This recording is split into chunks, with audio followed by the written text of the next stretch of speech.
আমরা আজ কিছু স্ট্রোক পেশেন্টের কিছু প্রাথমিক এক্সারসাইজ দেখব। যদি কোনো পেশেন্টের আমাদের যে কোনো এক পাশ, ডান পাশ অথবা বাম পাশের উইকনেস ডেভেলপ করে, মানে প্যারালাইসিস হয়, হেমিপ্লেজিয়া, সেক্ষেত্রে আমরা কিছু প্রাথমিক এক্সারসাইজ করব, যেটা আমাদের বাসায় যারা রোগীর অ্যাটেন্ডেন্স থাকে এবং যারা বাসাতে একজন রোগীর যে সেবা করে তারাই এই এক্সারসাইজগুলো দেখে বাসায় প্রাথমিকভাবে কন্টিনিউ করতে পারবে। যদিও এই মানে স্ট্রোক হওয়ার পরবর্তীতে ভালো একজন ফিজিওথেরাপিস্টের আন্ডারেই ফিজিওথেরাপির এক্সারসাইজগুলো করা উচিত। আমরা প্রথমে হাতের দিকে হাতের আঙুলগুলোকে ভাঁজ করব এবং খুলব। খুবই আস্তে আস্তে করতে হবে, যাতে আমাদের হাতের আঙুলগুলোর মধ্যে খুব বেশি জোরে টান না পড়ে এবং আঙুলগুলো সম্পূর্ণভাবে ভাঁজ করা যায়। অনেক ক্ষেত্রেই এই স্ট্রোক পেশেন্টের ক্ষেত্রে অনেক বেশি ব্যথা থাকে এই আঙুল ভাঁজ করা এবং খোলার ক্ষেত্রে। সেক্ষেত্রে খুব সতর্কতার সহিত এটা করতে হবে।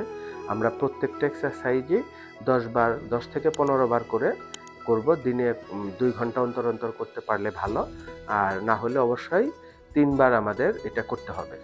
আর এই এক্সারসাইজগুলো কখনোই খাওয়ার পরে করা যাবে না, খাওয়ার 2 ঘন্টা পরে করা যাবে। আমাদের হাতের প্রত্যেকটা আঙুলেরই এই ব্যায়ামগুলো করতে হবে। তারপর আমরা আসবো কবজির দিকে। কবজির ক্ষেত্রে কবজি ওপর দিকে, আবার নিচের দিকে, উপর দিকে, নিচের দিকে। সেক্ষেত্রে নিচের একটা হাতে সাপোর্ট দিয়ে রাখতে হবে। তারপরে আমাদের কবজিটাকে উপরে এবং নিচে করতে হবে। এবং অনেক সময় দেখা যাবে যে হয়তো মাসেল টাইটের কারণে পুরোপুরি আমাদের এই মুভমেন্টগুলো হয় না। সেক্ষেত্রে আমরা কখনোই জোরাজোরি করে করতে যাব না, যতটুকু হয় সেটুকুই পর্যন্তই করব।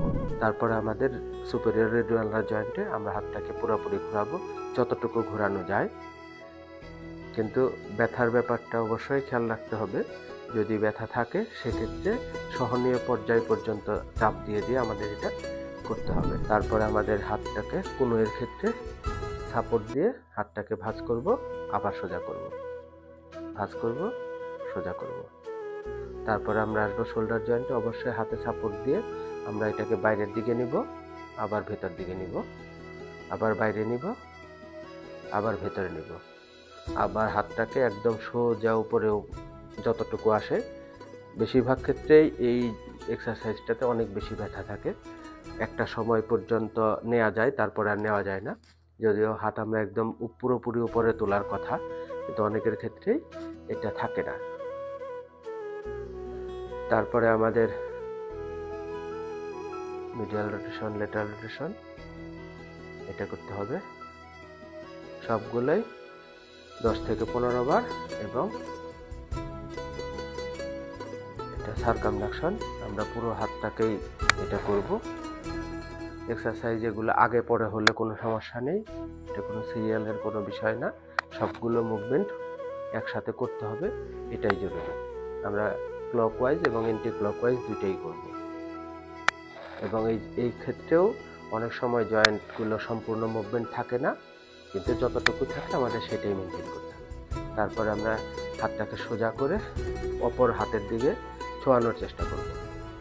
এই হলো আমাদের যদি হাতের ক্ষেত্রে অবশতা থাকে তার জন্য ব্যায়াম।